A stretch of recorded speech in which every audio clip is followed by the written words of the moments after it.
सकारात्मक रखना है तो कैसा रहेगा? तो सबसे पहले तो संगत, अपने आसपास कैसे लोगों से आप मिलते हैं, वो लोग आपसे क्या बातें करते हैं, किस विषय पर आपकी चर्चाएं होती है, उस पर स्वास्थ्य का बड़ा ही प्रभाव होता है। तो सबसे पहले संगत को ठीक रखना पड़ता है। तो नकारात्मक लोगों से दूर रहिए, जो व्यर्थ की बातें करते हैं ऐसे लोगों से दूर रहिए। सबसे पहले तो ऐसे लोगों से दूर रहना पड़ेगा ना। तो अस्वस्थ लोगों से दूर, जो मनोरोगी है किसी भी प्रकार से, उनको खुद को पता नहीं होता मनोरोग का, तो ऐसे उनसे भी दूर रहना पड़ेगा आपको। स्वस्थ लोगों के संपर्क में रहना पड़ेगा। उसके बाद योग का अभ्यास, साधना करना, मंत्र जप करना, त्राटक करना, ध्यान करना, ये सब भी बहुत आवश्यक होता है। ये सब करने से मन स्वस्थ रहता ही है और आपका मनोबल बढ़ता है। स्वस्थ खाली इतना ही नहीं, मनोबल बढ़ेगा। उससे भी आगे आपको योग दर्शन में कहा कि बहुत सारी सिद्धियाँ प्राप्त होगी। ये तो बहुत आगे फिर हो जाएगा। तो ये सब योग से होगा, है ना। जैसे अब ये ज्ञान मुद्रा है, ये मन के लिए बहुत श्रेष्ठ कही गई। तो ऐसी मुद्राएं बहुत सारी और अन्य भी है। जैसे ये ध्यान में बैठना है तो ये मुद्रा है, इस तरीके से आप बैठ सकते हैं, ये से बैठ सकते हैं। त्राटक का मैंने बताया, किसी बिंदु बनाकर सामने, बिल्कुल न ऊपर न नीचे न दाएं बाएं, आप 3 फुट दूर बैठ करके सामने दीवार पर इतना सा गोल बिंदी ऐसा, या तो जो गोल बिंदी होती है ना, जो महिलाएं लगाती है, उसी को ही चिपका दीजिए। उसको इतना सा गोल बिंदी लगा के सामने बैठ जाइए।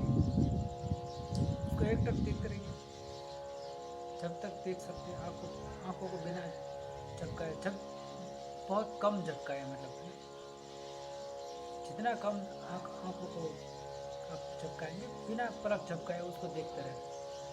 तो ये त्राटक हो गया। तो ऐसे बहुत सारे, ये तो त्राटक हो गया। अब प्राणायाम है, उद्गीत प्राणायाम है, फिर भस्त्रिका है, जो मन को शांत करते हैं। अनुलोम विलोम है, वो मन को स्वस्थ रखता है।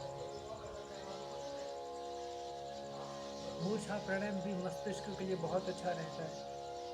तो ये सारे प्राणायाम आपको सीखने पड़ेंगे। सीखने के बाद फिर आप इनका अभ्यास करिए।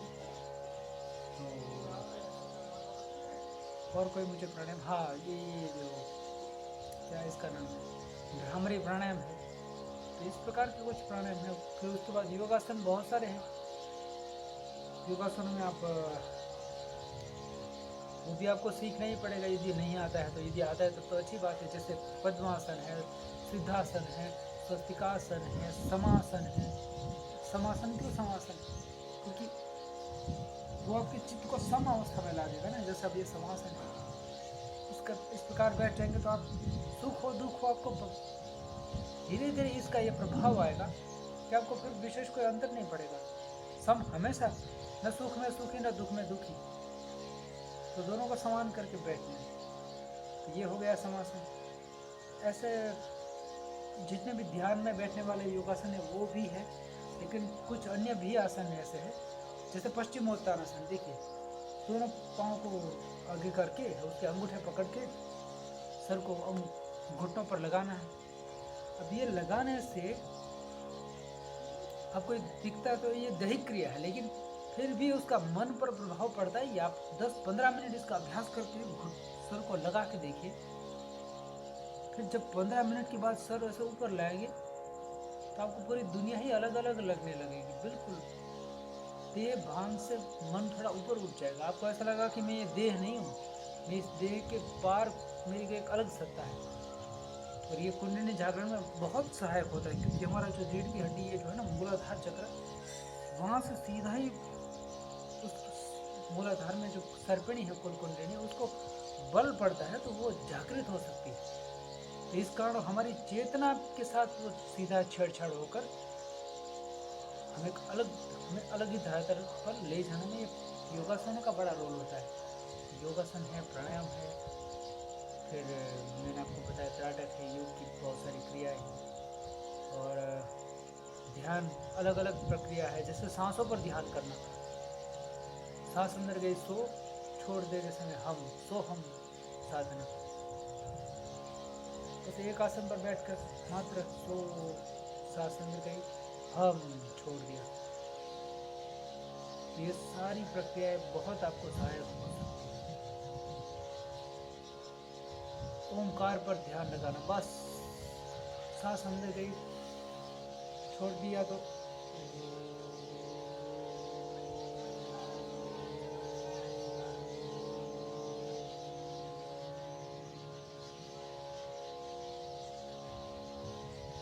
इसी प्रकार मात्र ओमकार की जो ध्वनि है उसी पर ही पूरा ध्यान आप लगा देंगे तो आपका मन स्वस्थ होगा ही होगा।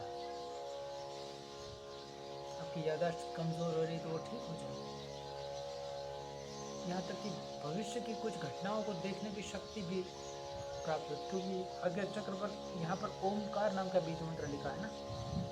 ये जो हमारा तीसरा नेत्र है, यहीं पर आप कुंडली का चित्र जब देखेंगे ना, तो यहाँ पर ये आज्ञा चक्र में बीच में ओमकार और दोनों ओर हम क्षम नाम के बीच लिखे हैं। ये ओम जब बोलेंगे तो सीधा इसका प्रभाव पड़ेगा आज्ञा चक्र में।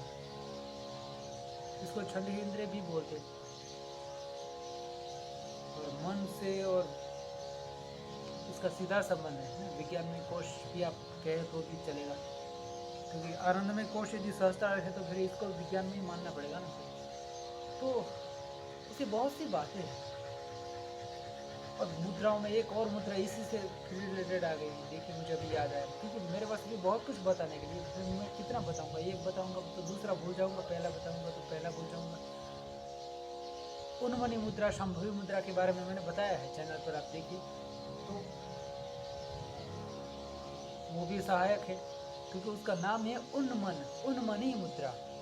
तो मन से उस पार जाएंगे तो फिर मन तो कुछ है ही नहीं। वैसे वास्तविकता हम अपने मन पर अटके हुए हैं, ऐसा भी नहीं रहना चाहिए। मन से भी आगे कुछ है, बहुत कुछ। आत्म तत्व तो इन सबसे बहुत आगे है ना। मन में, प्राण में, मन में, विज्ञान में, आनंद में।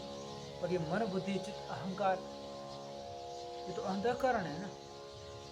मन, बुद्धि, चित्त और अहंकार, और इन सबको चारों को मिला करके अंतःकरण बनता है। तो ये ही चेतना है।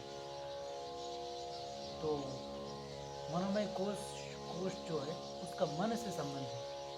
तो मंत्र है वो मन को जीतने के लिए, यदि आप ध्यान दिए सीधे नहीं लगा सकते, फिर मंत्र जप कीजिए, कोई अच्छा मंत्र गुरु से प्राप्त करके उसका जप करते रहेंगे तो भी बहुत मनोबल प्राप्त होगा। तो बहुत सारी बातें बताने के लिए मेरे पास, तो उन सब का अभ्यास करते करते ही आप सकारात्मक रह सकते हैं, स्वस्थ रह सकते हैं। ठीक है, आज के लिए बस इतना ही। और मुझे कोई तो ठीक है, इतना ही था ना। फिर मिलेंगे, तब तक नमो आदेश, ओम नमः शिवाय।